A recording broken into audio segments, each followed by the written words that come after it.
Welcome back to Advanced Topics in Astronomy. Today we're continuing with a little bit more of the black hole material, looking at gamma ray bursts, and then we're going to move on to the next major topic in our course, which is galaxies. So last class course we were talking about black holes and how dramatic they are, how they warp space-time, how they are observable by seeing their effect on the things around them. Here's a couple of quick questions. Light coming, just to see if you remember what we were talking about. Light coming from near a black hole is A, red-shifted, or B, blue-shifted. So light moving away from the vicinity of a black hole will lose energy and be red-shifted. So anything near a black hole should look redder than it otherwise would. Time near a black hole is A, slowed, or B, sped up. Time slows down near a black hole. So if you ever want to travel into the future, time travel into the future is very, very easy, actually. All you have to do is either go at really high speeds or park yourself next to a black hole for a little while, which, again, coming back to Interstellar, is what happened in that movie, if you've seen it. An object entering a black hole will be A, stretched vertically, B, squeezed horizontally, or C, both. And this is part of the horrible process of spaghettification, where indeed you would be stretched vertically, but also squeezed horizontally. Okay, so while you are being stretched from head to toe and your legs are being ripped off your body and your body's being ripped off your head, you will also feel your rib cage collapsing. You will feel your bones crushing as you are crushed horizontally and stretched vertically. This is what tidal forces do to things. As we will see more of, tidal forces are the effect that gravity has on something that is spread out. So for example, when two galaxies start to collide, as we will talk about very soon, they get spaghettified in a way as well. Tidal forces stretch them and also compress them in the other direction. So today we are going to look a little bit more at black holes, picking up with something we left off with last class, which is how we detect black holes in real life. We're going to talk about what are gamma ray bursts, and how are they related to black holes, and indeed how they are an extremely dangerous thing that can affect life on Earth.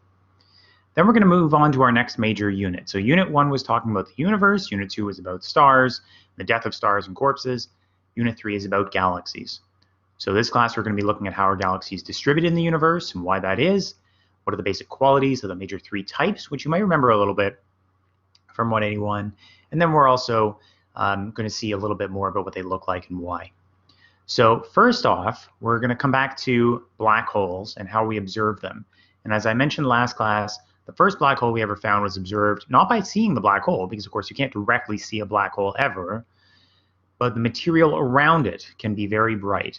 The material in the accretion disk gets hot and bright. So we've talked about this physics a few times now.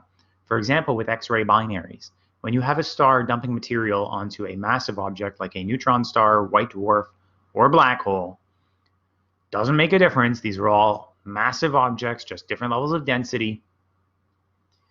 It will not fall in a straight line. Frankly, with a rotating black hole, as we talked about, it can't fall in a straight line.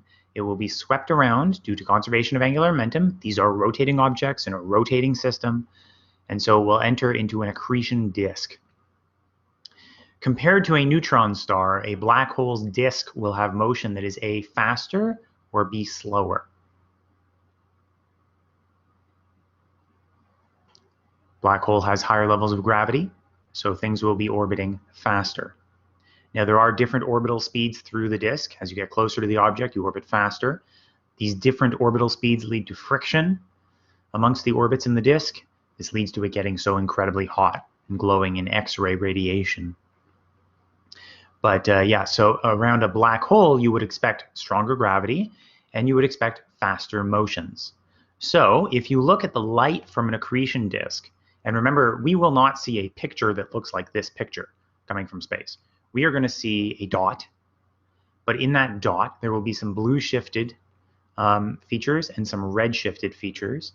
Those are coming from one side or the other side of the accretion disk. Anytime you have a spinning object, think about that object. As it spins, the left side is always coming towards you, the right side, the material in the right side is always moving away from you. So the left side of the disk will always look blue shifted or have blue shifted features in its spectrum. The other side will look red shifted. Red shifts and blue shifts will be A, bigger, or B, the same in a black hole's accretion disk compared to a neutron star's accretion disk? What do you think? In the black hole's accretion disk, the red shifts and blue shifts be A bigger or be the same? Well, the motions are faster. The faster the motion, the more substantial the shifts in both directions. So the blue shifted side will be more blue shifted, the red shifted side will be more red shifted. The effects will be more substantial the faster the thing is moving.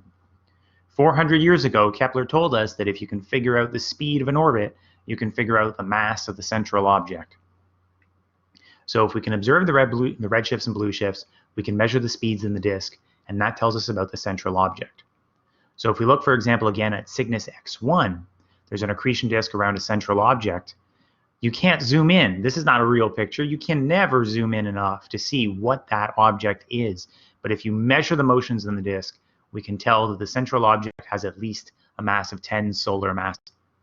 At least 10 solar masses. That's not a neutron star, because do you remember what neutron stars max out at? They max out around 3 solar masses. So this has to be a black hole. And that's how it's done.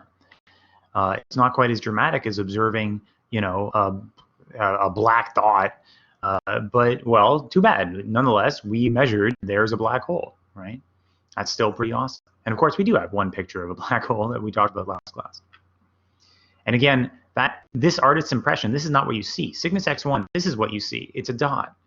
It's a dot using an X-ray observatory.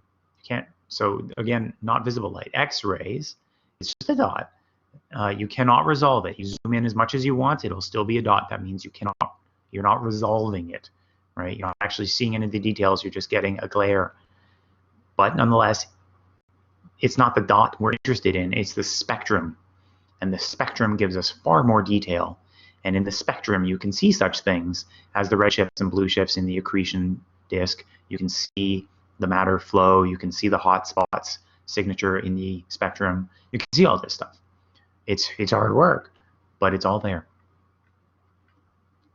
Now, when you have an accretion disk, you also tend to get jets, very powerful jets of material that shoot out perpendicular to the accretion disk. When I say jets, I don't mean like a jet fighter or something. I mean like a water jet, right? You've got high pressure material being squirted out in a certain direction. Notice that when jets go flying out from a water jet, from a geyser, from a hose or something, it tends to break apart in the atmosphere. And so it becomes turbulent, and it's not like a laser line, right? It breaks apart and then you just get a mist. And it's kind of the same with a jet flying out of a galaxy even. You might think, but isn't that empty space? It's not actually all that empty out there. There is some what's called intergalactic medium. There is some gas out there. So as the jet flies out, even from a galaxy where you think it's passing through empty space, there will be friction, it will be sort of broken apart, and eventually the jets break apart into like a mist. Again, same sort of physics. But what causes the jet is different. So here we see the formation of a protostellar jet. This is the jet around a protostar. As a star forms, it has an accretion disk, and then it'll create these jets that will fire out the top and bottom. So this is a nice computer simulation. That's why I show it. I'm going to show you this like a variety of times because the physics is always the same. What happens is you've got powerful magnetic fields in the accretion disk, and as the disk is spinning, the magnetic fields here in the simulation, you could see them as yellow cords, and they are getting wound up. Can you see them tangling, turning into a helix? When you have charged material in the disk, like electrons or protons, charged particles will get caught up around magnetic field lines and fly along them. Magnetic field lines will channel the material along the magnetic field lines. And so any charged particles in the disk, or some charged particles in the disk, as they spiral in towards the central object, they'll get caught up in the magnetic fields, which are being twisted up into these cords aimed perpendicular to the disk out the north and south poles. And the charged particles will get shot out at extremely high speeds along those magnetic field lines, essentially fired out from the north and south poles of this accretion disk. Now, in this situation, is anything actually exiting the black hole if it's firing out jets? this should be one of the more obvious questions I ask you in the course. No, there's no such thing as exiting a black hole. You don't exit a black hole. What's happening here is material is falling towards it through the accretion disk and then getting caught up in these magnetic fields and diverted at the last second. Instead of falling into the black hole, it's fired out the jets. All right, so some portion of the accretion disk's material is not falling onto the black hole. Instead, it's being fired out these jets. And again, this is the physics for a protostar, but the physics for a black hole is the same. This is a computer simulation called a magnetohydrodynamic computer simulation, magnetic and hydrodynamic, which means fluid flow. This is some very complex physics. I once had a friend, an office mate, who was working on these sort of computer simulations to do with star formation, and I think he does Spanish street music now. Yeah, this stuff can drive you insane. So it's complicated physics, but the physics nonetheless is the same around a black hole or a protostar. It doesn't matter. Accretion disk, magnetic fields, you get a jet.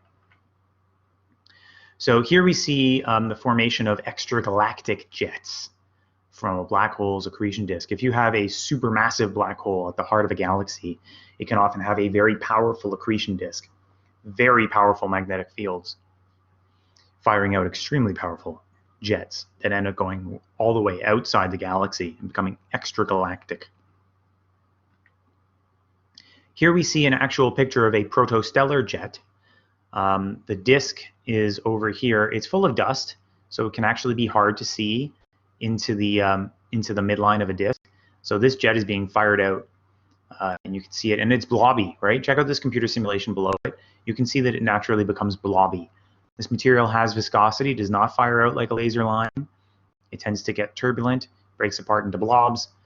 It passes through the medium that's around it, and it fragments. Very interesting ways. It's a very interesting computer simulation to look at. So again, this is for a protostar, but the same physics applies. So actually, in fact, if you look at that picture there on the bottom right, that's the same. It's the same picture. It really is the exact same physics for a jet from a protostar or from a black hole. And we will talk a little bit more about star formation later on, so this will be a little bit more relevant then, but it's perfectly relevant now too. And by the way, there we see in the bottom left, we see the protostellar disk around a star. And why does it look like a ghostly hamburger? That's kind of weird. So again, the midline of the disk is actually obscured because there's so much gas and dust. So it actually looks black at the midline. It is densest at the midline. The reason why you've got this sort of ghostly rounded shapes that you can see above and below is because the disk is a bit like a bowl. It opens outwards on top and on bottom. So it's like two bowls, you know, an upwards bowl and a downwards bowl. So you're sort of seeing into the bowls here. And in the midline, there's just so much dust that you can't even see much of anything. But you can see the bowls and you can see the jet shooting out from the north and south of the accretion disk. So if you get that sort of physics from a star that is forming, then you're definitely going to get the same sort of physics from an accretion disk around a supermassive black hole, and you're going to get some pretty powerful jets.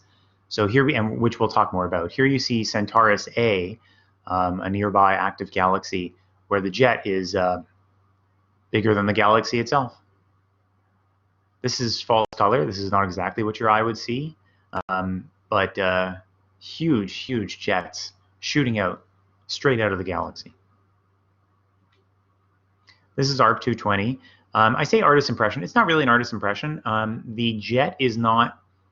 It's not true color. It's not what your eye would see, but it is inferred from radio data. So as material flies along magnetic field lines, it tends to send out radio waves.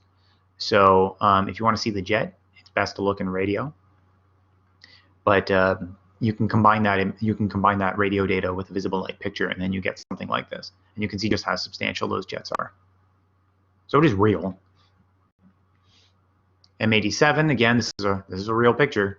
This is a pretty dang huge jet firing out from the center of that galaxy. And again, you can see the blobbiness, right? It is erratic. It's not perfectly smooth and even and steady. Things in nature aren't normally like that. Now, our own galaxy, Sagittarius A star, is the name of our central supermassive black hole. It's named that because it's in the Sagittarius constellation, and it was found by the radio emission coming from that region. So it doesn't have a specific name. It's named sort of after the where it is, Sagittarius A star. But a study a few years ago found that it is fairly quiet. It's not really eating anything right now. It doesn't really have an accretion disk that much. But there is an old, what looks like an old jet straight out. So it once had a jet, and there's shock waves where that jet passed through other material, which is pretty neat. So our galaxy's supermassive black hole is not terribly active right now, but it has been in the past, for sure. Every galaxy's black hole has to feed somehow. So when it feeds, it's more active, and it does more of these interesting things. And we'll talk more about that physics later. So we can confirm black holes. We have found many black holes, and there are probably, keep in mind, I think some people, first off, some people think these are fictional black holes. That's ridiculous. They are, of course, real. Some people think they're rare. They're not rare. Why would they be rare? They're stellar corpses. Anytime a massive star lives, it's going to die. And don't forget, they die really fast. Massive stars can die in like a few million years. That's nothing compared to the lifespan of the sun, for example. So many massive stars have lived, and all of them have died. And when they die, they either leave neutron stars or black holes. So there are many black holes. There's probably hundreds of thousands or millions of black holes in our galaxy alone.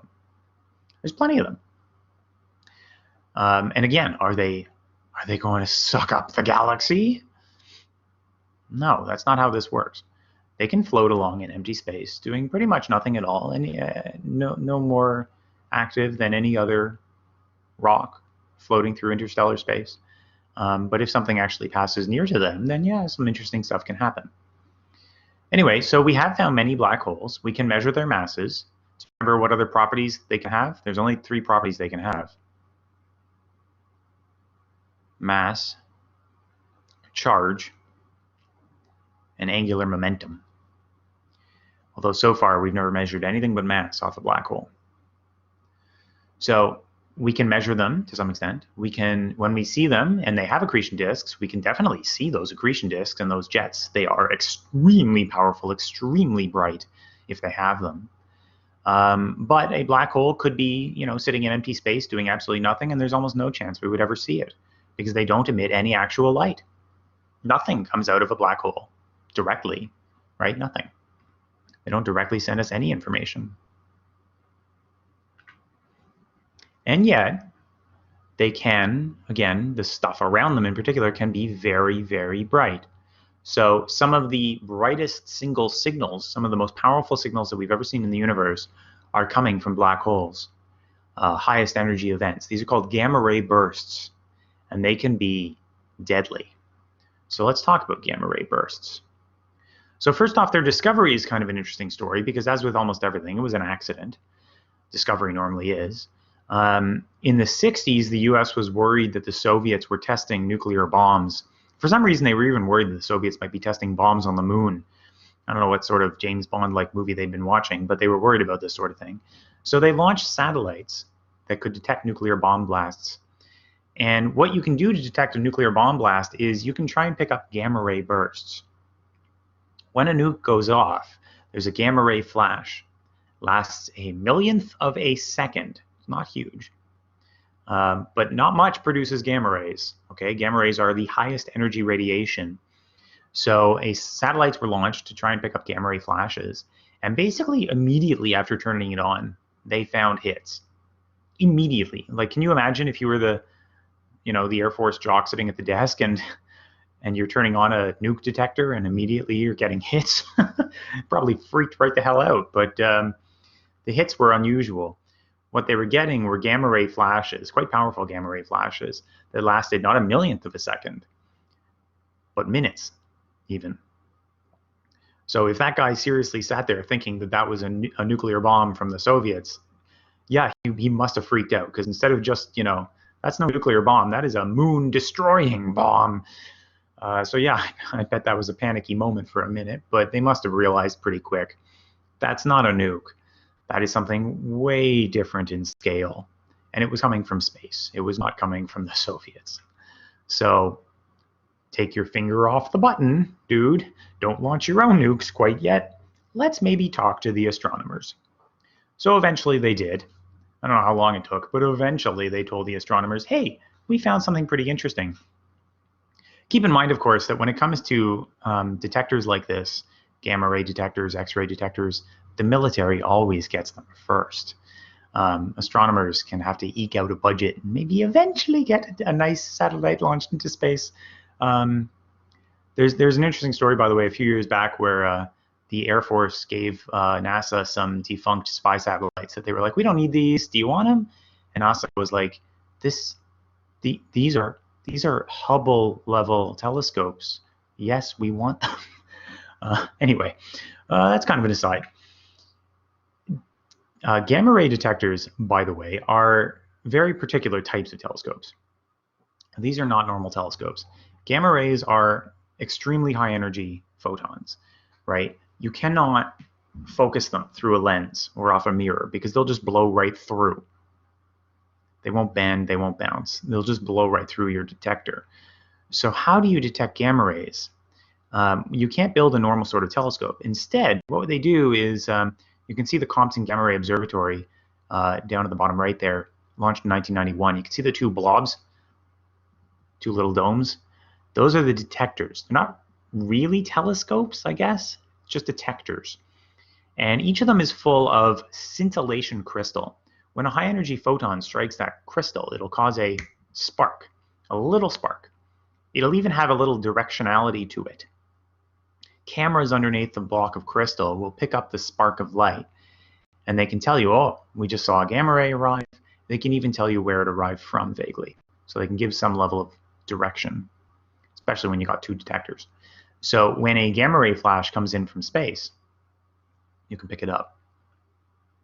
So Compton was, I think, the first major, maybe the first period, astronomy gamma ray detector. And it was an incredible observatory for us. It picked up a lot of hits. In fact, it picked up about a gamma ray burst a day. So if the Soviets were testing nukes, oh boy, they were having a party out there with their nukes, man. But clearly, this here is an all-sky map. And it is clearly not coming from the Earth. It is clearly not coming from anywhere nearby. Because this is an all-sky map, looking straight up, straight down, 360 around. This is an all-sky map. And you can notice no pattern. They're coming equally from every direction in the sky, about once a day. So based on this distribution, where are these flashes coming from? A, the solar system, B, the Milky Way disk, or C, extragalactic sources?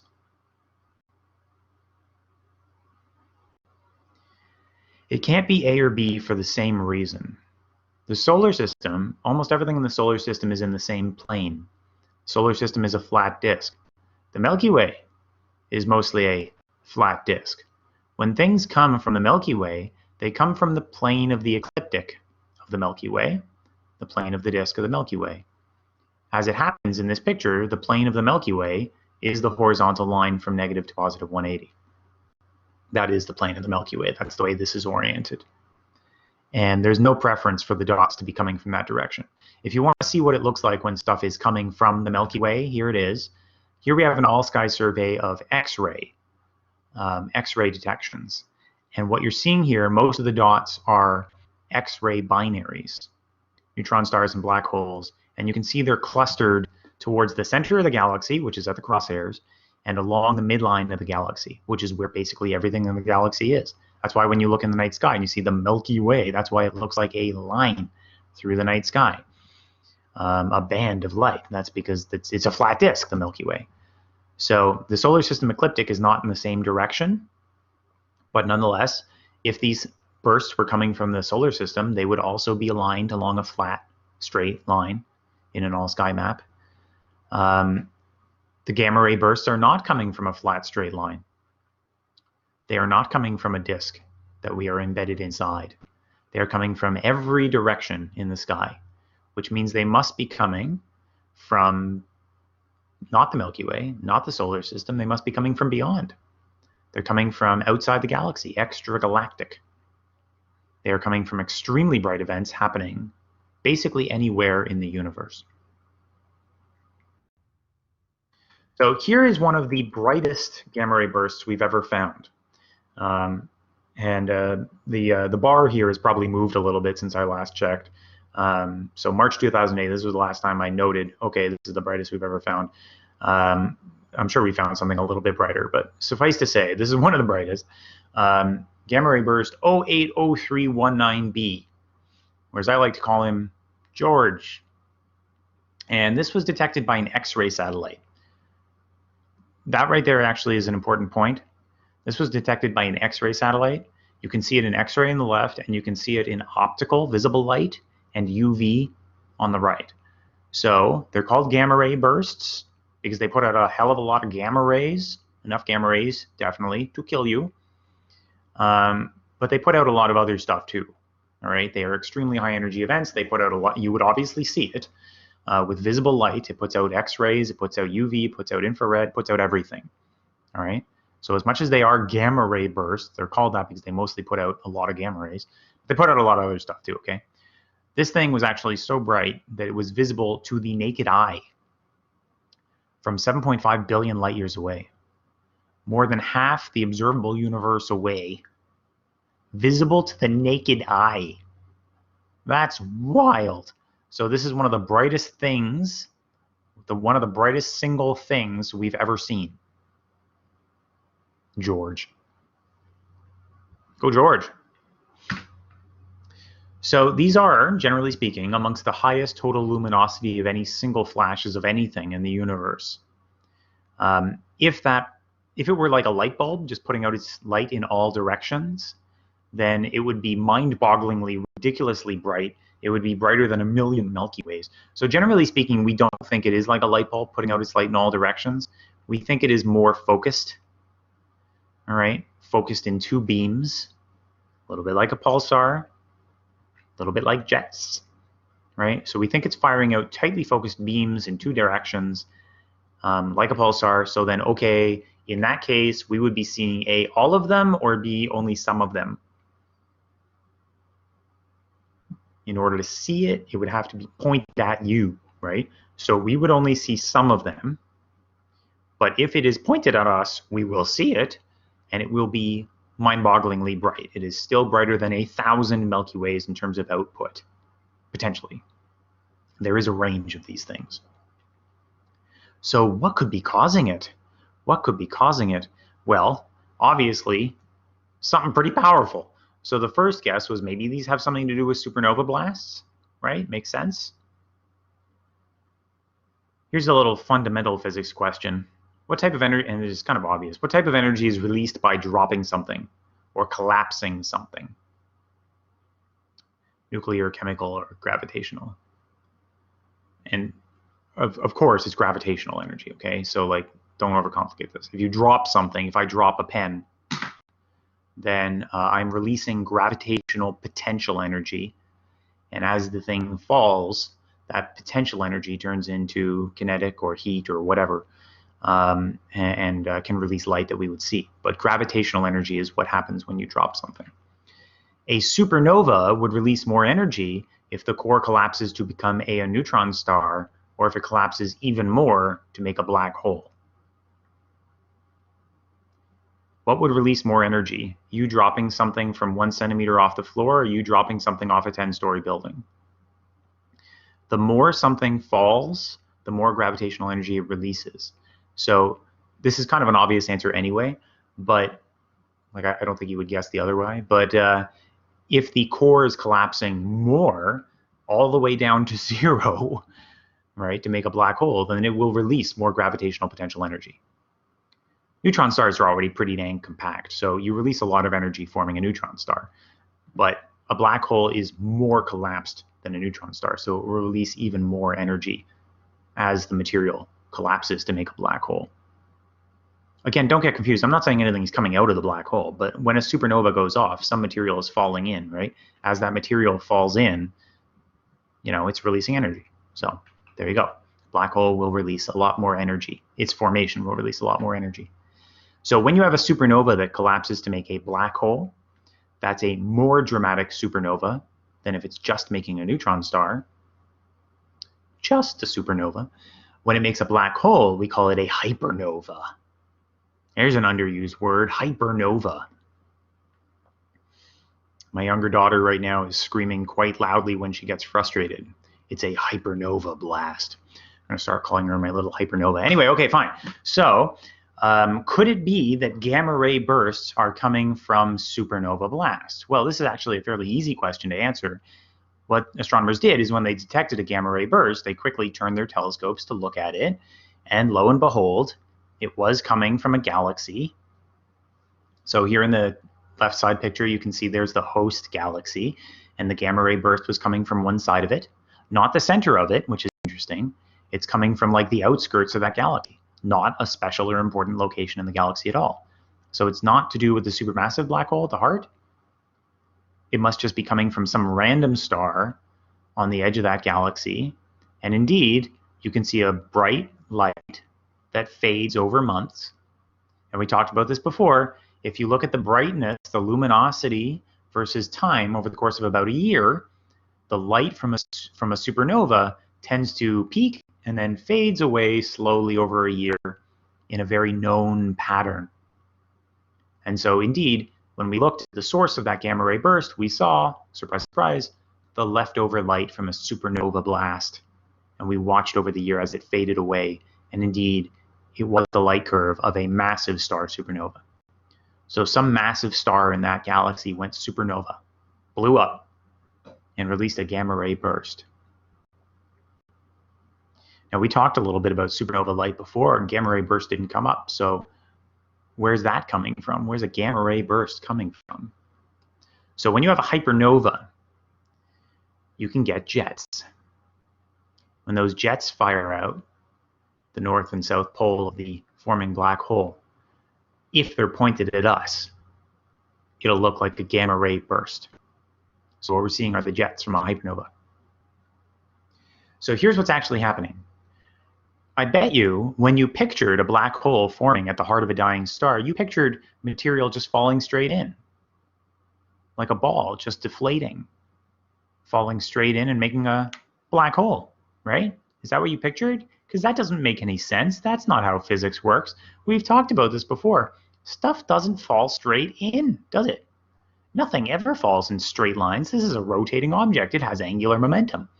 So as a black hole starts to form at the heart of a collapsing core, you might think the material would fall straight in, but it can't. That is not how this works. Instead, material will swirl around, flatten out, as it does so, into a flat accretion disk. Even in the moments that it takes to collapse that core to make a black hole, you'll get an accretion disk. There are powerful magnetic fields in that accretion disk as it feeds the growing, birthing black hole. And those powerful magnetic fields will get tangled up and fire out jets from the north and south of the accretion disk. As the jet material blows out from the outer layers of the star, it's that moment apparently when the material breaks out from the edges of the star, blowing its way out the edge of the star. That's when a whole host of gamma rays are released straight outwards from the north and south pole of the direction of the accretion disk. And if that's pointed straight at us, we're going to get a gamma ray burst.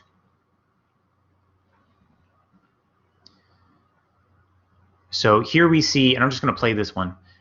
Here we see a very brief animation of exactly that, where we have a massive star, and inside you can see the different layers. It collapses, not directly to make a black hole. Instead, it makes an accretion disk around the black hole, feeding the black hole. Jets fire out from the north and south pole. And when those jets blow out the surface of the star, you get a shower of gamma rays. And if it's pointed at you, boom, you see a gamma ray burst, a burst of extremely bright light. Now, that's all well and good, but it gets a little bit more complicated than that. What I said before about supernova light curves is they're fairly consistent, especially type 1a. But here, with gamma ray bursts, check out the light curves from some gamma ray bursts. Let's look at these. Top left, this gamma ray burst had a huge output that sort of, tapered off, and then there was a sort of a secondary and even a third little burst about a minute later. This one is a very brief single burst. This one is a pretty big burst, and then it tapers off over about a minute. This one is 1, 2, 3, 4, 5 discrete spikes. This one is a big spike, and then it comes back up for a secondary plateau. This one is a little spike, and then a big sort of cutoff spike, and then a third little bump. This is 2 spikes, is 2 spikes into a long taper. This is just a crazy damn mess. What are we looking at here? These are all completely different. So, okay, you be the scientist here. If they're all completely different, therefore they are produced A, all the same way, or B, each one differently. If they all look completely different, then they are produced in many different ways. The supernova or hypernova gamma ray burst is one possible way you can get a gamma ray burst, but it doesn't explain all the variety that we're seeing here. So it is only one possible way that you can get a gamma ray burst. Where are the rest of these coming from? For example, one of the longest gamma ray bursts we've ever found, gamma ray burst 110328A, on March 28, 2011. And it lasted months. Months! Forget about minutes or seconds. It lasted months. It was not the most powerful gamma ray burst. In fact, it was incredibly low energy compared to most gamma ray bursts, but it does qualify. It was an outburst of gamma rays, and it lasted for months. So how the heck did that happen? Not a supernova, obviously. Supernova ones last for seconds or minutes. So the thinking for this one was that a white dwarf fell into a central supermassive black hole in the heart of a galaxy. As it did, the white dwarf orbited in a decaying orbit, spiraling closer and closer, eventually getting to the point where it was spaghettified, shattered, and pulled apart and squished. And as that spaghettified, ultra-dense white dwarf material fell into the black hole, through the accretion disk, it got incredibly hot, and that ultra-dense material created some incredibly powerful jets. And since the jets were pointed right at us, we got a dose of gamma rays over a course of months as the white dwarf ultra-dense material filtered in. So again, very low power for a gamma ray burst and very long. But yeah, so in this situation, it's actually not that different, is it? When we had a hypernova, we were feeding the star core into a newborn black hole.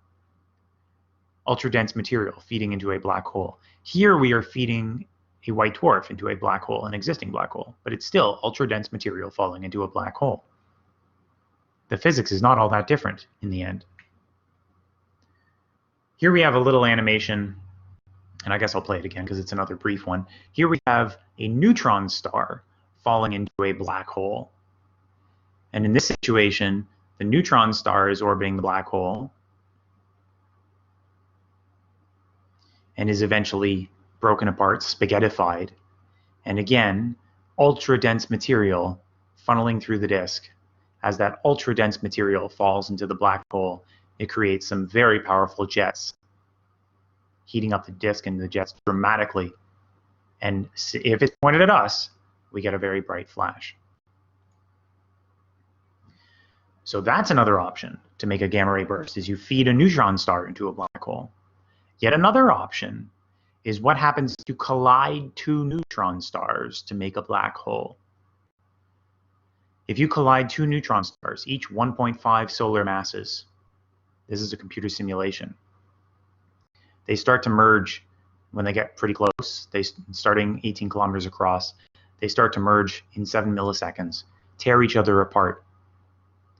The black hole forms within 15 milliseconds, a black hole of almost 3 solar masses. and within 30 milliseconds, you get a jet powered by extremely powerful magnetic fields pouring outwards.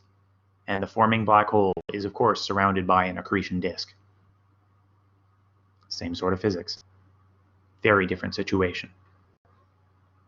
And a very different looking gamma ray burst. So here we have a little animation of that. Neutron stars colliding, creating brief jets. I don't know why, right at the end of this GIF it says, white dwarf. I don't know. White dwarf, I don't know. Anyway, whatever, ignore that. So colliding neutron stars will make a black hole, fire out these little gamma ray burst jets, and if they're aimed at us, we get something pretty impressive. So the best example of when that happened was the 2017 kilonova. The kilonova, I briefly mentioned this before. In August 2017, we saw one of the most important astronomical events in recent history. This was just a year or two after we had built our first ever gravitational wave detectors. Gravitational waves are caused by something swirling about in space-time, tossing off waves of compressing and contracting and expanding space-time. The effect is that when those waves pass through our planet, they stretch and squeeze space-time. So how do you pick that up? It's really hard. It's very subtle. It's not crazy, and you would not notice it normally. What they did is they built basically long tunnels, vacuum tunnels, and they fire a laser down the tunnel. And when the tunnel stretches, the laser will take a little bit longer to travel it. And when the tunnel is compressed, the laser will take a little bit less time to travel it.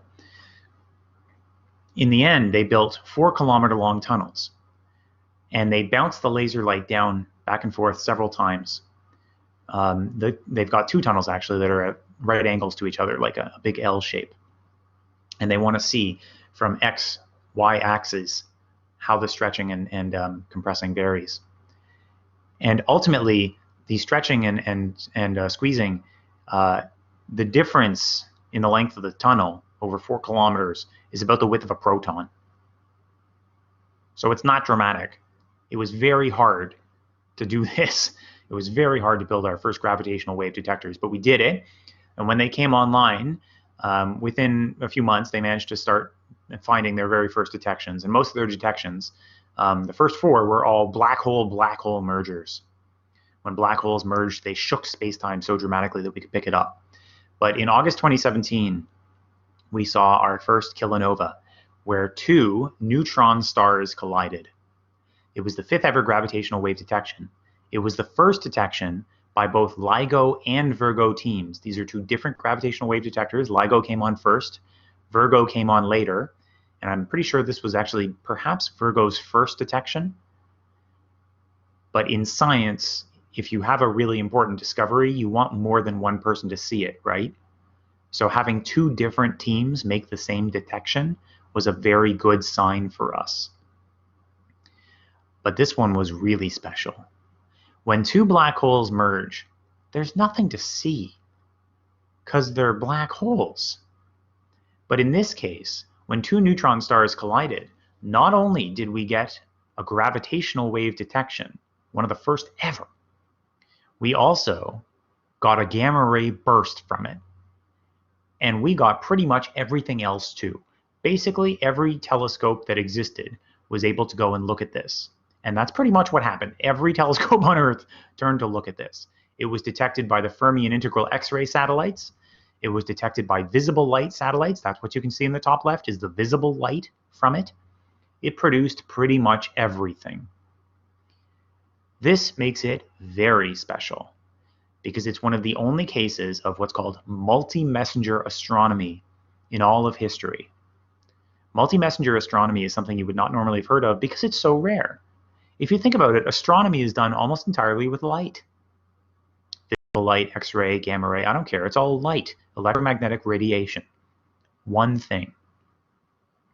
But not this. This kilonova was detected using all sorts of different types of electromagnetic radiation, which is all well and good, but it was detected with electromagnetic radiation and also gravitational waves. Gravitational waves have nothing to do with electromagnetic radiation, They are two separate things, and every other gravitational wave detection had given us no electromagnetic radiation. So this was the first event where we got two types of waves, gravitational waves and electromagnetic waves. And again, in science, if you can make a detection using more than one type of thing, that's great. This kilonova taught us so much about the universe. There was one paper in particular talking about the observations of it, and I'm pretty sure that one paper had I think it was something like half of all active astronomers on the planet, researchers, were listed in the references. So no, in the author list, it was like half of all active astronomers. It was ridiculous. Basically, almost every active astronomer on Earth was either associated with that paper or associated with a project that was on that paper or something like that. So it was huge. Everyone got in on this sucker, and it was used for all sorts of things. It tested the speed of gravity because we got both light and gravity waves from it, right? So you can compare the timing of them. It tested various universal laws. It tested the Hubble constant because we were able to get distance out of this. It tested all sorts of stuff. And in fact, this was one of the first real observations where we managed to confirm a lot of our thinking that most of the bigger elements in our universe don't actually come out of supernovas. I think I mentioned this before. I said that it's normally been thought that heavy elements like uranium or gold or whatever tend to come out of supernovas, but they don't. Actually, most heavy elements in the universe tend to come out of kilonovas, believe it or not. And this event, we got direct confirmation of that. It's a huge event, huge for astronomy. And it sent out a gamma ray burst too, to come back to what we're talking about. So basically, you can break down gamma ray bursts. There's all sorts of possibilities, right? You got your supernova ones, your hypernovas, you got your kilonovas, which are neutron star mergers, which make a black hole. You can feed a neutron star into a black hole. You can feed a white dwarf into a black hole. There's many ways to make a gamma ray burst. But broadly speaking, they break down into two types. Most of them are either long gamma ray bursts, which is a type 2 hypernova event, or a neutron star merger, which is a kilonova event. Okay, the long gamma ray bursts are normally more than 2 seconds long, and those are from a type 2 supernova or hypernova. And the short gamma ray bursts less than 2 seconds are normally from kilonovas, neutron star mergers. But in the end, if you look at them, the physics is the same. You've got ultra-dense material spiraling in through an accretion disk to make a black hole or feed a black hole as it grows and producing incredibly powerful jets and gamma rays.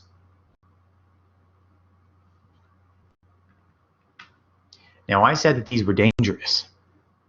How dangerous can they be? So the closest we ever found, last I checked, was 1.3 billion light years away. Not that dangerous. Not that close. Distance is not an issue with these suckers. They can be 13 billion light years away, and if it's aimed at us, we will see it. All right? They are so bright that there's no missing it if it's aimed at us. Doesn't matter how far away it is. Now, these are coming from hypernovas or kilonovas or whatever. There's no reason to think that can't happen in the Milky Way. So that will happen in the Milky Way. Generally speaking, long gamma ray bursts, the hypernova type, will probably happen every 100,000 to a million years. Once every 100,000 to a million years in the Milky Way. Just because it happens in the Milky Way doesn't necessarily mean it'll hurt us. It has to be pretty close, even within the Milky Way, to hurt us. But a gamma ray burst close enough to affect life might occur once every 5 million years or so. Does that sound fairly rare, once every 5 million years or so? It's probably not really going to happen a lot during our lifetime, right? But I'm saying it'll affect life. If it has happened every 5 million years or so, and every time that happens, every 5 million years or so, a gamma ray burst has affected life on this planet, that means life on this planet has been many times affected, maybe 1,000 times affected by gamma ray bursts. So what that means is we would not exist if not for that. All right? Gamma ray bursts have shaped life on this planet many times. Even if it was a minor shaping, It's had its impact many times. Now, how do we mean affected? How bad can it get? Let's take a look at a worst case scenario. Let's say we have a nearby star going hypernova, all right? Going hypernova, and we are hit by gamma rays for 10 seconds. That's bad. That's really bad. First off, directly, it will strip our ozone layer away. It'll reduce 25% of the ozone layer. We need that ozone layer, so I think it's fairly safe to say long-term, that's bad. Thankfully, the long-term damage is not our greatest concern because the short-term damage is worse. First off, everything on the side of the Earth that was hit will die. It just got hit by a lethal dose of gamma rays. That means it will have cell death, everything on that entire side of the planet. Their DNA will be fractured, their cells will die. Best case scenario, we're talking long cancers. Worst case scenario, they will start to liquefy on the insides. Either way, half the Earth, physically half the Earth will die. If you're on the other side of the Earth, well, okay, at least you're alive. You are protected by the bulk of the planet. But I think it's safe to say that if the other half of the world is dying, the half of the world that survives will be in trouble. There will be mass extinctions, food chain losses, starvation. It'll be bad. But it gets worse. That dose of gamma rays striking our atmosphere will cause all sorts of interesting chemistry. And you don't really want to breathe interesting chemistry. What we're going to get is what's called photochemical smog. Chemistry caused by light will create smog, thickening the atmosphere, blocking the light with dark clouds. That's what killed the dinosaurs. It wasn't the asteroid. You think the asteroid managed to strike every single dinosaur on the Earth on the head? No. The asteroid struck the Earth and sent crap into the sky that blocked out the sun for years. Well, here we come. This gamma ray burst will create photochemical smog that will block out the sky. Cosmic winter. Forget nuclear winter. Cosmic winter will block out the sun for months, potentially. The plants will die. The herbivores will die. The meat eaters will die. Everything will starve. Sounds fun, right? Not so much. So this actually may have happened as a mass extinction event, the Ordovician-Silurian extinction about 500 million years ago. One of the possible causes could have been an asteroid, could also have been a gamma ray burst. And don't forget, statistically speaking, we probably have had a bad gamma ray burst. There have been, I think, 5 major mass extinction events in the Earth's history. One of them could have been a gamma ray burst. We, by the way, are the 6th. We are the 6th. It's not the proudest number for us to wear, but there you go. We may have actually been hit by a more mild blast than that, thankfully, 1,200 years ago. Obviously, it would have had to be more mild or we wouldn't exist right now, because this was only 1,200 years ago. But looking at tree rings in very old trees in Japan and also across the world, tree rings directly record radioactivity in the atmosphere because the trees, take in carbon. They take in carbon dioxide, and the carbon, when carbon dioxide in the air is struck with high energy radiation, you can get, instead of carbon-12, you can get carbon-14, for example, in the CO2. Carbon-14 is still carbon, so it can be part of carbon dioxide, but it has an extra 2 neutrons in it. So there was a spike in atmospheric radioactivity in 774 AD, and could have been caused by a solar flare, could have been caused by other things, but one possibility is a gamma ray burst a few thousand light years away. If it was, then it would have been equivalent to 200 1-megaton nuclear bombs striking over half the Earth for a couple seconds. 200 1-megaton nuclear bombs. The irony is, if it happened in the day, remember, these are gamma ray bursts. You can't see gamma rays. There's nothing to see there. There would have been some visible light from the thing. If it was a hypernova, for example, there's plenty of visible light. But it may not have been that obvious. especially if it happened during the day, you know, or something, or near the sun in the sky. So nobody even might have known. There may have been a spike in cancer levels in 774 AD that might have been caused by this, but nobody would have known what had happened. Anyway, thankfully, this was not a mass extinction event. If, by the way, a mass extinction event is going to be caused by this, let's say next week, there's nothing we can do. Nothing. All right, we are at the mercy of gamma ray bursts. We just have to hope none of them occur this close. All right. Frankly, even if one of these, this exact situation, if one of these ones happened a few thousand light years away within the Milky Way, forget about a spike in cancer. That would be bad, yes. But the direct impact would be the loss of potentially all our satellites from this ionizing radiation. Our satellites would be burned out of the skies. We'd be knocked back to the Stone Age overnight. I'm sure people would be resorting to cannibalism within the week. It'd be bad.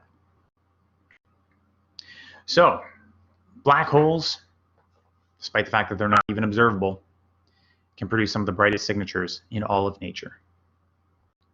They are powerful. But now we are going to be shifting gears into our third unit, our third main unit. So our units, broadly speaking, are the universe, stars, galaxies, and then life will be unit 4. And we're going to spend quite a lot of time on that. But unit 3, galaxies, what we're going to look at for the rest of today is how galaxies form, what that has to do with dark matter, which we've already sort of talked about a little bit, and what galaxies look like, broadly speaking, what the different types are, how they interact and evolve a little bit. All right? So let's get into galaxies. So far, we've talked about the universe. And of course, when we talked about the Big Bang and the way space expanded and all that, we talked a little bit about when galaxies started to form. And generally speaking, the era of galaxies is, you know, about 1 billion years after the Big Bang is what we said. But realistically, galaxies were forming much before that. Here's a question for you, which hopefully you might remember, especially since you relatively recently did the test. When did stable neutral atoms first form? A, after 2 seconds after the Big Bang, B, after 5 minutes, or C, after 380,000 years? And the answer there is that the beginning of the era of atoms is 380,000 years after the Big Bang, and that's when, of course, the CMB was released. Why is the universe expanding? A, dark matter, B, dark energy, or C, the Big Bang? And we talked about this several times, and I tried to emphasize it. And again, it was on the test a couple times. Why is the universe expanding? Edwin Hubble discovered that the universe was expanding, and this told us about what? Told us about the Big Bang. That expansion is accelerating a little bit because of dark energy, but it's expanding because of the Big Bang. So the Big Bang happened.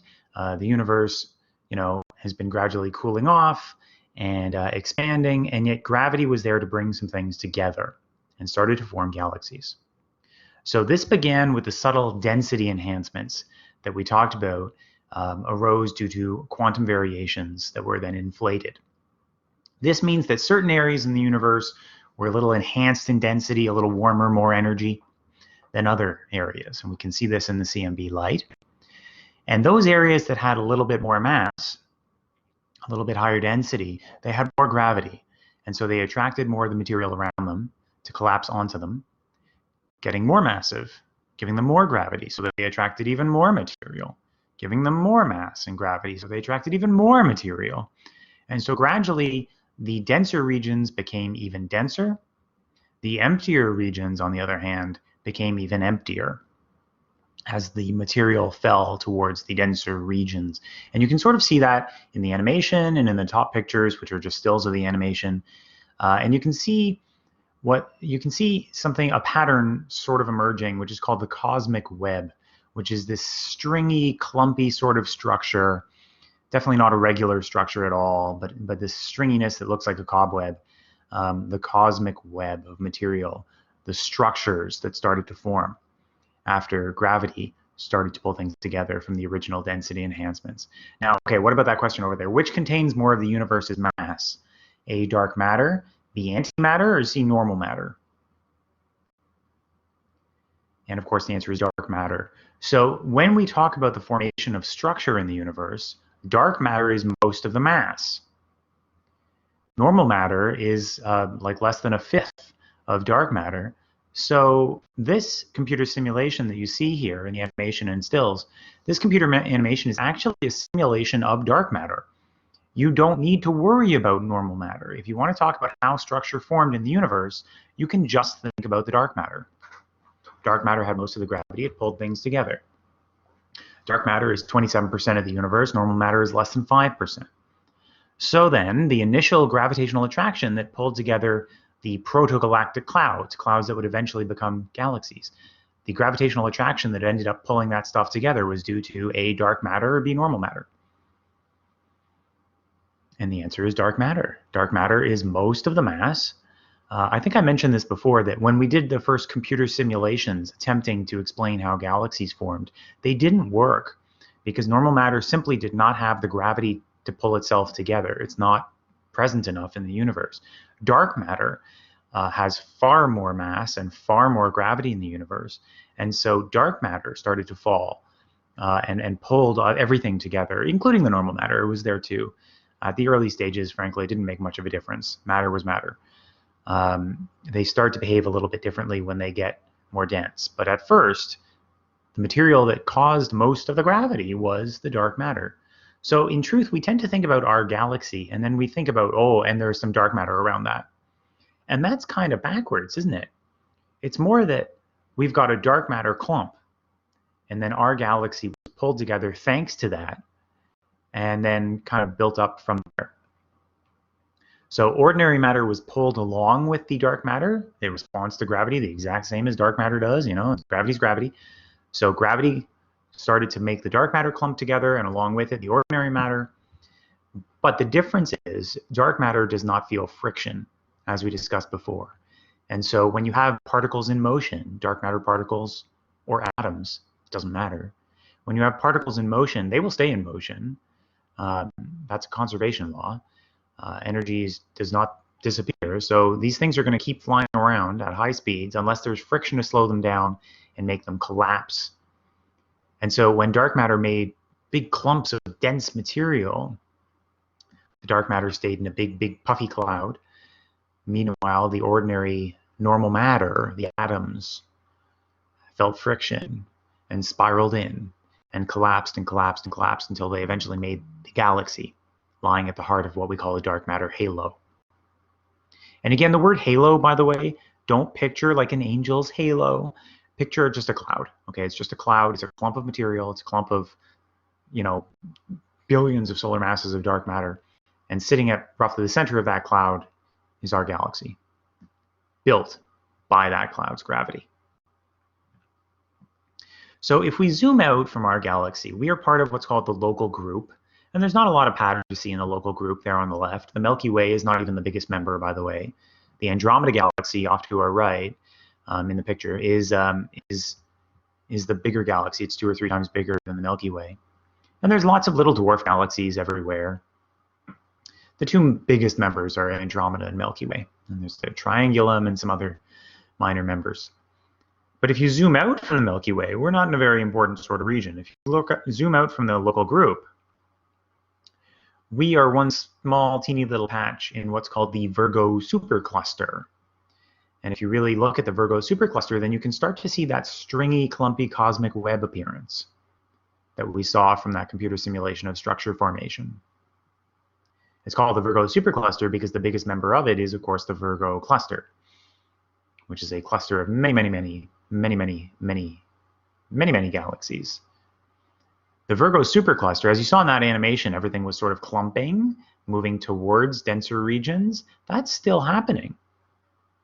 That is still happening. The Virgo supercluster is still collapsing. We will eventually continue on our path until perhaps eventually everything in the Virgo supercluster ends up basically in the central region in the Virgo cluster.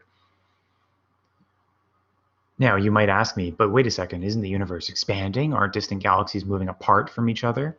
The answer is yes, distant galaxies are. But in the scale of the Virgo supercluster, galaxies are close enough together that they still strongly feel each other's gravity. You have to get very far apart. As you get farther apart, and I mean distant galaxies, right? As you get much farther apart, galaxies become so distant from each other that their gravity is no longer influencing each other. And then you can start to see universal expansion happening between them.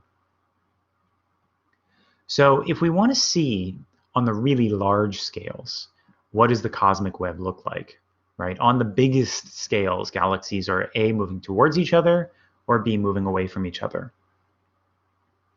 And the answer is moving away from each other on the biggest scales, beyond supercluster scales. I'm sure supercluster sounds very big, right? But it is not the biggest scales. We got to get beyond superclusters if we really want to see Hubble's law. So beyond supercluster scales, which is about bigger than 300 million light years, the Milky Way is 100,000 light years across. But beyond supercluster scales, 300 million light years and bigger, we really see the effects of Hubble's law. Hubble's law was the idea that distant galaxies are moving away from us. The farther they are, the faster they are proportionally. So something twice as far would be moving twice as fast. And Hubble's law says that distance is going to equal, distance is going to equal the speed of the motion divided by Hubble's constant. Or in other words, the speed of the motion will be just distance times a constant. What this means is, in astronomy, distance is really hard to measure. Speed is not. Speed is actually easy to measure because we can just do it with redshift, blueshift, right? We can look at the spectrum of something and see how its spectral features are shifted to the red or to the blue, and that'll give us its speed. If you take that speed and just divide by the number, Hubble's constant, you get the distance. Hey, that's pretty amazing because, again, distance is normally very hard to get. We don't have depth perception in the night sky. So for distant galaxies, if they're following Hubble's law, then we can calculate their distance just by figuring out their redshift, which is pretty great. So what we can do is we can use that to measure distances. And if you really want to map out the universe, then you need to measure distances to many distant galaxies to create a map of sort of how things are spread out. So you just look in a certain direction, and you can pan up and down, right? So sort of look straight ahead, look up, look down, and try and measure straight ahead of you, up and down, all the galaxies that are in that direction along that slice of the universe. And what are their distances? What you're going to do is you're going to create a map of galaxies. And then if you really want to see the map, you gotta sort of step to the side there. And you can see how all the galaxies are laid out in increasing distance from you along that slice of sky. So the telescope that I'm showing here, this was part of the Sloan Digital Sky Survey, and this was a big project covering more than a third of the sky for a long time. They did this work. And they took images of 500 million distant galaxies, getting spectra necessary to do redshift and determine the distances. And they were doing that. They were looking in a certain direction, panning up and down to create slices of the sky and trying to measure distances along those slices of the sky. So here's an example. You would be, or Sloan would be here, you're looking here, and then you're looking straight ahead, a little up, a little down. And along that slice of sky, you're measuring the distances to all these galaxies. And you end up creating a map of how galaxies are laid out along that slice of sky. What you can see here are what are called chains, one-dimensional sort of lineups in the cosmic web. You can see two-dimensional sheets, although those are harder to see in a 1D picture. You can see empty regions that we call voids, right? The emptier regions became emptier. The denser regions got denser. This here, the Sloan Great Wall. This is a very long particular sheet and containing many galaxies, even many superclusters. So the idea here is, if you really look at it, it's patchy, it's messy, but if you zoom out, on very large scales, the overall granulation, the pattern of of everything, the level of graininess and blurriness, it should look, and the overall density should look pretty much the same in any given direction. Pretty much everywhere in the universe should look pretty much the same as everywhere else. I'm not saying individual galaxies will be replicated in different places. There is no other Milky Way. Everywhere is unique. But overall, basic levels of density, basic patterns in the cosmic web, the sizes of the voids on average, these should be basically the same in every direction. This is a very important thing in science. This is called the cosmological principle. And the reason why the cosmological principle is so important is because if we look to the left and the universe looks totally different than what it looks like on the right, then that means there are different physical laws existing on the left versus the right, which means there are different physical laws over there than there are here. And by over there, I mean anywhere. And if physical laws vary from one place to another, then you can basically forget about understanding the universe, right? The whole scientific method is based on the idea that whatever physical laws exist here will exist everywhere. And so the more we study the Earth and the solar system and the Milky Way and the local group, the more we study home, the more we learn about everywhere. But if different places in the universe look totally different from each other, that doesn't work anymore because they must be following different laws in different places. Only if everywhere is basically the same will that really work. So the cosmological principle is not only backed up mostly, by our observations, well, entirely by our observations, but it's necessary for our science to proceed. Because if we don't know what the laws are out there, we can't very well understand it. The Sloan Great Wall is an example of a structure in a way. It's not really a structure, but it's so big anyway. It's so much bigger than the average clump that it almost breaks the cosmological principle. Not quite. And realistically, you would expect there to be some places that are, on the very high end of the statistical range of density, right, and size. And it just so happens the Sloan Great Wall is one of those very overly, surprisingly large places, right? It doesn't quite break our understanding, though. So anyway, the cosmological principle, that's an important one, right? It tells us that we can understand the universe. So if you look at some of the pan and scans that the Sloan Digital Sky Survey, SDSS, gave us, and you zoom out, yeah, okay, so you can see how it thins out at the edges. That's simply because those galaxies get harder and harder to see as you get into increasing distances. So of course it's going to thin out at the edges. But each of these angel wings, right, yeah, they do look overall basically the same in any given direction. The same sort of patterns of graininess, the same overall densities. Seems to validate the cosmological principle, and it shows us the structure of the cosmic web, which tells us a lot about how gravity works in our universe. Now, what about this? Why does the dark matter stay in a big clump and the normal matter falls into the middle and becomes a galaxy? So that is because, first off, nothing is frozen in space. Okay, so when you picture these particles, coming together, they're moving extremely fast, and as they fall together, they're moving faster, gaining speed as they fall, as things do. And so the particles of dark matter in our dark matter halo, they're not motionless. You're probably picturing like a motionless cloud. Don't. Everything is orbiting. Everything is moving incredibly fast in there. Particles are orbiting, roughly the center of the cloud. Big, fast orbits. But what happens is gas and dust can feel friction. It can lose orbital energy. So I kind of gave it away. But what force is basically the only force that can slow moving things down? A, gravity, B, friction, or C, the nuclear force. Gravity, again, does not slow things down. If you fall with gravity, then you gain speed, right? The only force that can really slow things down is friction. Friction, that's exactly what friction does. You go sliding on a carpet or whatever, you will slow down. The way it does it is friction turns motion energy into heat. That's why if you go sliding on a carpet, you get a rug burn, right? Or if you rub your hands together, friction will create heat. Heat is taking the energy of that motion out of the system. So energy does not appear or disappear, but it can turn from one form to another. So if you've got particles flying around really fast and they're feeling friction as they move past other particles, then they can lose energy from that, turning it into heat and then radiating it away in the form of light or infrared or even higher energy levels of radiation. So the energy does not disappear. Friction turns it from orbital energy into heat, and then it flies away in the form of radiation. Can dark matter feel the interaction of friction. Can it radiate away light and energy? No, not at all. It can't do any of that. It obviously can't radiate away light because because dark energy does not create light. It does not interact with electromagnetism at all. And actually, if you think about what friction is, it is electromagnetism. If you have one charged particle moving past another charged particle, it's attracted or repelled, right?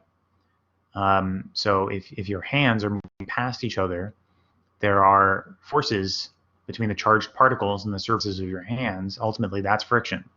Friction, touch, is electromagnetism. It's due to the charged particles in the materials. Dark matter does not interact with electromagnetism at all. It doesn't have charge, and so it cannot feel friction. And so dark matter particles, they fall together according to gravity, and then they just keep going in their orbits. And they have no way to slow down and spiral in. Ordinary matter, on the other hand, will feel friction, lose its energy, and spiral in, settling down into the center of the cloud. So the dark matter and the normal matter fell together into a big cloud, and then the ordinary matter kind of kept falling until it gathered in the center in a denser and denser clump, the galaxy. All right, but the dark matter remains in a big cloud in the dark matter halo. So the dark matter halo, and again, it's a spherical, it's not an angel's ring, it's a spherical cloud, the dark matter halo, and it is a relic, right? It is unchanged, basically, since our galaxy first came together. It's not perfectly smooth. If you think about how structure formed and you think about the cosmic web, it's clumpy, it's messy, right? Individual little clumps fell together.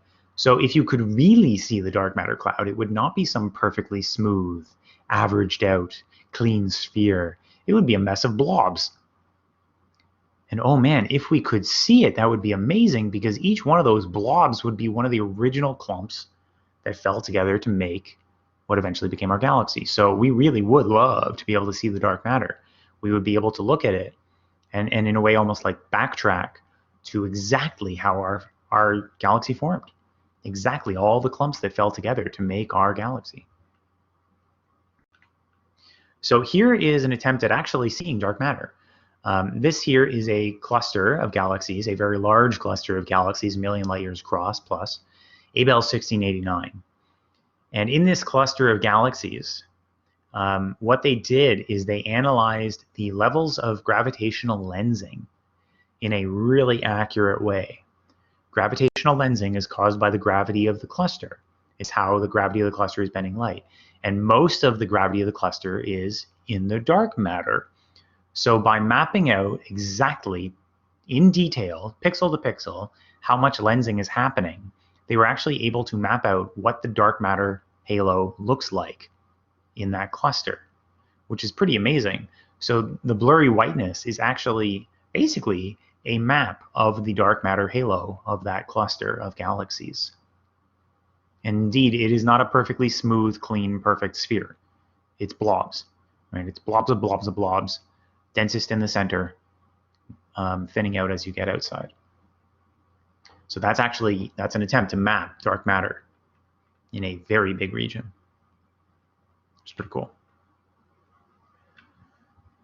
So here we have a little video, and yeah, I'm going to link to it there in the top right.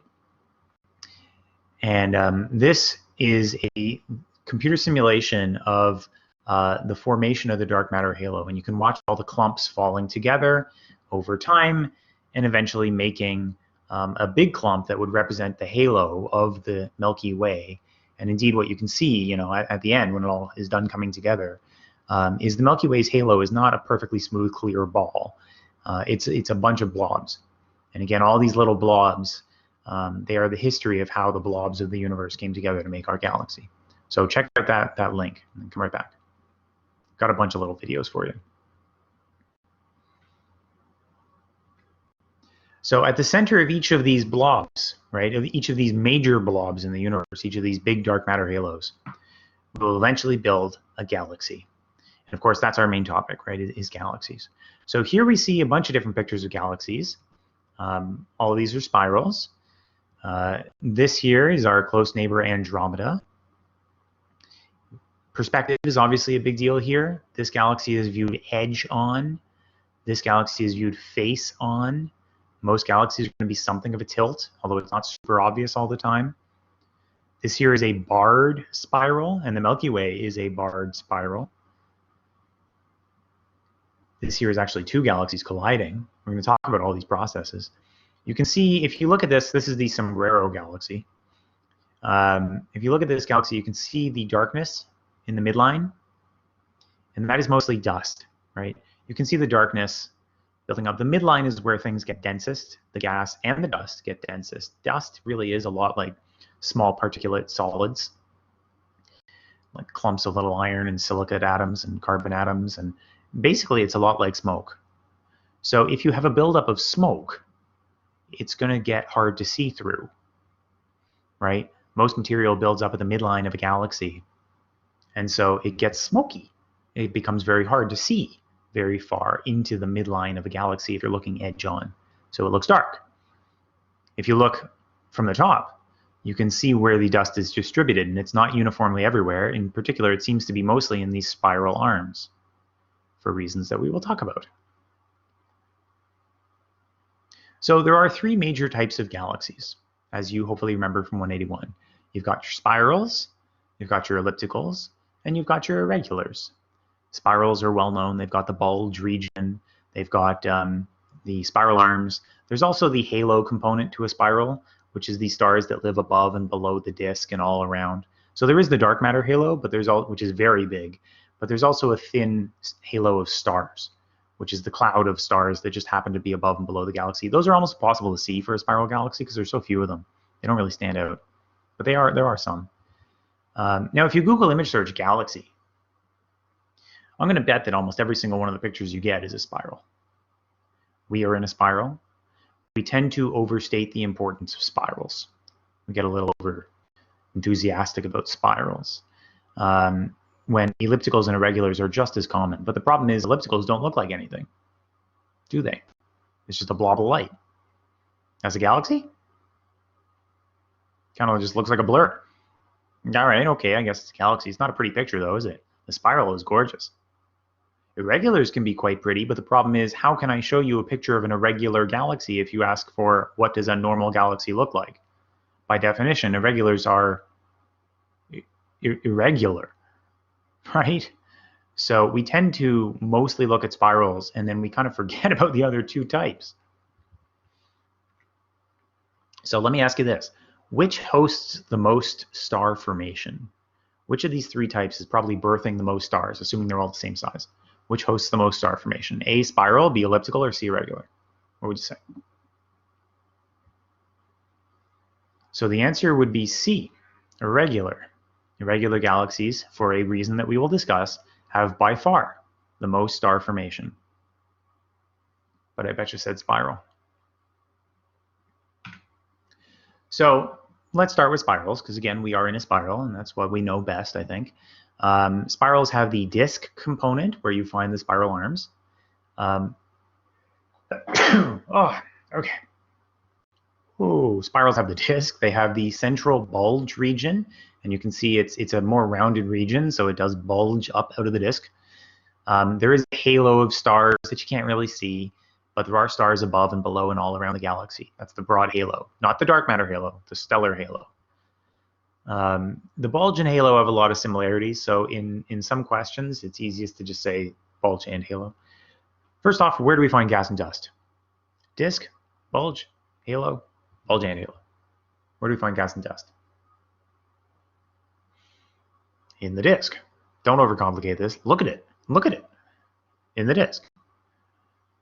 The bulge, look at the bulge. Do you see a lot of dark smears? Do you see a lot of dust? Do you see a lot of colorful patterns? It's a plain old white light. Why is it such a plain old white light? Because it's just a big ball of stars. No gas and dust. The patterns, right? The patterns of light and dark, the smears, the colors, these you find in the disk. So it's the disk where we find gas and dust. Where are new stars born? And this is a related question. Where are new stars born? Out of the same answers available. Where's new stars born? The disk. It has to be the disk. Why? You tell me, why do new stars have to only be born in the disk? thinking about that last question? What are stars born from? Gas and dust. Where do you find gas and dust? In the disk. So new stars are only born in the disk. There are plenty of stars in the bulge, but you're not birthing new ones. So those are going to be mostly older stars. Where do we find stars on totally haphazard, irregular, randomized orbits? They're not all going the same way. They're not all in the same plane. Where do we find stars on haphazard, irregular orbits? And that would be the rounded populations, the bulge and halo. Answer D. All right. There's a reason why those populations are rounded. Some orbits are going horizontal in the plane of the disk, but many are not.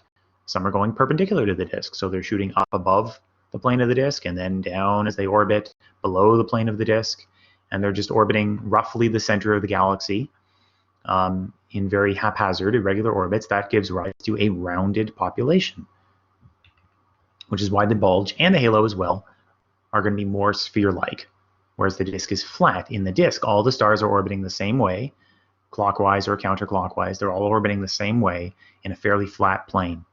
So in the disk, stars are in regular orbits. Now, again, the bulge and halo are often kind of hard to see in comparison to the disk because the disk is so bright and noticeable. The bulge is fairly bright too, especially since there's very little dust and gas to obscure it. So it tends to just look like a big white ball, right? But there's a reason why it looks like a ball. It's the stars are going, the stars are orbiting this way and this way and this way and this way. And so it ends up looking like a round ball at the center. The halo as well. Again, there are stars out here in the stellar halo, but it's hard to really show you them because they really don't stand out. There's not that many. It's fairly thin. So anyway, we call those parts, the bulge and halo, we call them spheroidal. They're not exactly perfect spheres, so spheroidal. All right, rounded shape, haphazard orbits, no gas and dust. That's the spheroidal components. What about the colors?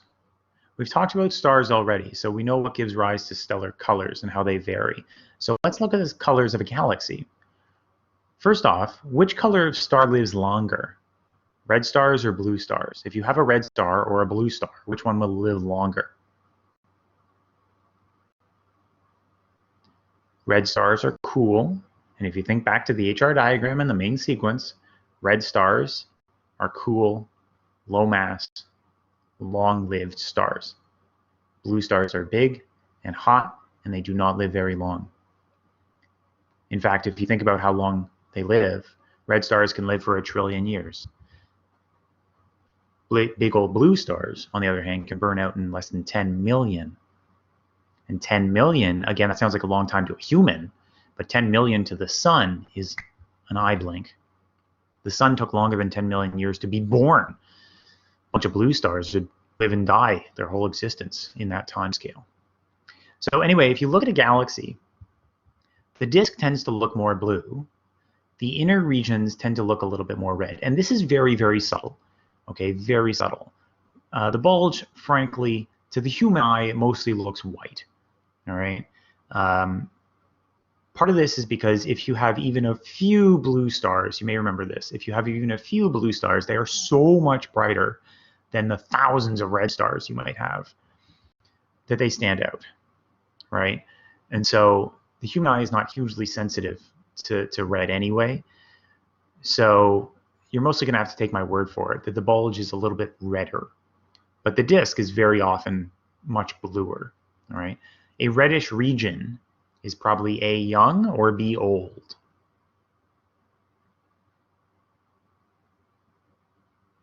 If it genuinely does look red, even a little, then that means it does not have a lot of blue stars. So it means within the last 10 million years, 100 million years, it has not birthed any new stars. So it's old, all right? It's old. That's not a problem because red stars can last for trillions of years, right? The universe is not even that old. So a reddish region is old. A bluish region, on the other hand, is actively birthing stars literally right as you're looking at it. Because again, don't forget how long star formation takes compared to the lifespan of a blue star. If you're seeing any blue, then that means there are stars being born there right now. So anyway, the disk looks bluish, the bulge looks reddish. So which is the older region, A, the bulge, or B, the disk? The bulge. The bulge is older because it's red. The disk, on the other hand, looks blue because it's young. Where does star formation happen? A, the bulge, or B, the disk? The disk, right? It happens in the disk because that's where the gas and dust is. Sorry, where the gas and dust is in the disk. And you can tell, you can see it happening because there are blue stars. In a region where there is no star formation at all, there will not be blue stars, and it will not look blue. It'll look red or just white. So here we see a bunch of barred spiral galaxies, and this is an important subclass of spirals because we live in a barred spiral galaxy, and they're not rare. Again, if you Google image search spiral galaxies, you'll probably not see a lot of barred spiral examples, but they are not rare. They are, in fact, potentially more common. So a barred spiral just has a bar, a sort of linear region across the bulge, so it's not a sphere, it's elongated. This here is not a real picture. This is an attempted map of our Milky Way. Okay, so our Milky Way does have a bar. And we'll talk more about bars next class. The second major class of galaxies is the ellipticals. And again, there's a reason why you don't normally think of ellipticals when you think of galaxies, and it's because, I mean, look at these pictures. What is this? It just looks like a picture of a flashbulb taken at night or something. And there's some dust in the sky, right? Like, this doesn't look like some beautiful astronomical picture that someone spent hours working on. It's just a light. All right, you know, great. But this is an elliptical galaxy, and it's a huge elliptical galaxy, actually, because our Milky Way is 100,000 light years across. This is 120,000 light years across. Okay, so it's only 20% bigger. But don't forget, it's not a flat disk. It's a ball. So if it's 120,000 light years across, it's 20,000, or sorry, it's 20% bigger, plus the fact that it's got stars everywhere, not just in a flat disk. So this is actually a really big elliptical. Ellipticals in general, they don't have a disk. They are just the spheroidal part. They're just a big ball of stars. And indeed, all the most massive galaxies in the universe are ellipticals, giant ellipticals, we call them, for obvious reasons. So ellipticals are not, unimportant, and they are not rare. If you look at a list of all the biggest galaxies we've ever found, all of them will be ellipticals. And there is a reason for that we'll talk more about next class. Down here we see another really terrible picture. This is a dwarf elliptical. And again, it looks like almost nothing. Is that even a picture of a galaxy?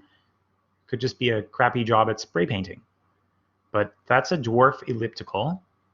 It doesn't look like much, a couple thousand light years across, right? Dwarf ellipticals are actually the most common single type and size of galaxy in the universe. So there are plenty of large spirals, large ellipticals, small ellipticals, regulars of all sizes, but the most common single type and size would be the dwarf elliptical. So they can be less than 1 billion stars.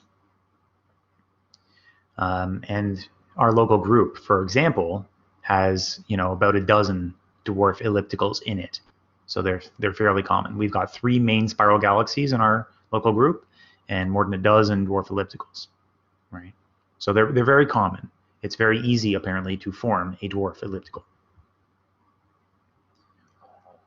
Ellipticals tend to be mostly red. Again, you can't really see that with the naked eye, maybe, but trust me, they're red. All right, they're more red. Why are they more red? Think about that for a second. Why are ellipticals going to be pretty much entirely, always, all of them, more red? Do you see any gas or dust? And what does it take to make blue new stars? Gas and dust. So here in these things, there are no disks, there is no gas and dust, and so there are no new stars. They are exclusively the older stars. And older stars, in order to become old, they have to be born red stars, right? So red stars, they last a long time. So if you're seeing a place that only has stars that have lasted a long time, then they're only red. So ellipticals they tend to be called red and dead. There's no new star formation, just a bunch of old red stars. Red and dead. Red Dead Redemption. Okay, so anyway, irregular galaxies are the third type. And again, not to be understated, we will talk plenty about irregular galaxies. They are very important. Our two nearest neighbors, in fact, are large and small Magellanic Clouds. And these are visible from the southern sky. And these are dwarf irregulars. Little clumps, no disk, no spheroidal, just blobs, just messy freaking blobs. All right. They're called Magellanic Clouds, by the way. That's just a name. They were discovered by Magellan, the first European who went south, and therefore the first person who counts. Ridiculously enough, they obviously shouldn't be called this, but anyway, they're called. This was before we understood what galaxies were, right? So Magellan recorded them, took them back to Europe, and so the Europeans were like, "Oh, Magellanic Clouds." Now we should call them the large, large Magellan dwarf galaxy and the small Magellan dwarf galaxy, I guess, or name them after someone who actually characterized them, who actually lived in the southern hemisphere back in. But anyway, they're fairly small, right? What is it? 2 and 10 billion stars each. Here we have a bigger one, NGC 1313, 50,000 light years across, about half the size of the Milky Way. And you can see actually quite a lot of color in these. You can see blue. You can see a lot of interesting color, right? So they can be very small, but they can also be very large and in disarray. There's something happening there, right? Something messing them up. There's also quite a lot of dust that's visible. And again, if you see dust, dust tends to accumulate in the same place that gas does. So if you see dust, that's a denser region. They are also the bluest and, like I said, the most active star birth of all of the galaxy types in the irregulars. And there's a reason for that. They are more common in the young universe. If you look far away, you look back in time, you will see more and more and more irregulars. And there's a reason for that. A lot of it has to do with the fact that irregulars are often mergers. So here we see the antennae galaxy, and I'm going to be showing you quite a lot of pictures of the antennae because it's a great example. It looks kind of like an ant's head. If you could see it, these kind of extend out into long tidal tails, long streamers that go way off screen. I'll show you a zoomed out picture next class, but so it looks like it has antennae. Anyway, so it's the antennae galaxy. Look at the colors. Look at the dark streaks, the dust. Very stirred up, right? Very busy. Can you see all the blue stars? So clearly quite a lot of star formation happening right now. Because this is two galaxies, one here, and they are in the midst of collision and merging. And as they do, their gas clouds collide, their dust is stirred up, a lot of material has been slowed down and trapped in the middle. And where dust clouds and gas clouds collide, they collapse and they start to birth millions and billions of stars. And where you see stars being born, the red stars, as much as they're more common, they don't stand out. The blue stars are hot and incredibly bright, millions of times brighter than a red star. They stand out. So the blue stars very much stand out. Now, what about this red, you might say? Well, that's not red, actually. Let me sort of be a little bit more specific. That's not really red. That's hot pink, all right? This is not exactly true color. This is slightly false color. The hot pink is emphasized. The hot pink is not red stars.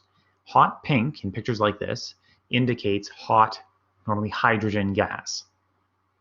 And where you get hot gas like that, ionized gas like that, that is from hot gas, which is produced by either supernova blasts or star-forming regions directly. So when gas starts to collapse and collide and it starts birthing stars, the stars will heat it up and it will glow hot pink. So look at these regions that are really producing a lot of stars. You've got a lot of dust buildup, right? These dark streaks. You've got a lot of hot pink from hot gas. And then you got a lot of these really bright, short-lived blue stars, which are being born right now. So in a merger environment, this is what we're going to spend a lot of next class talking about.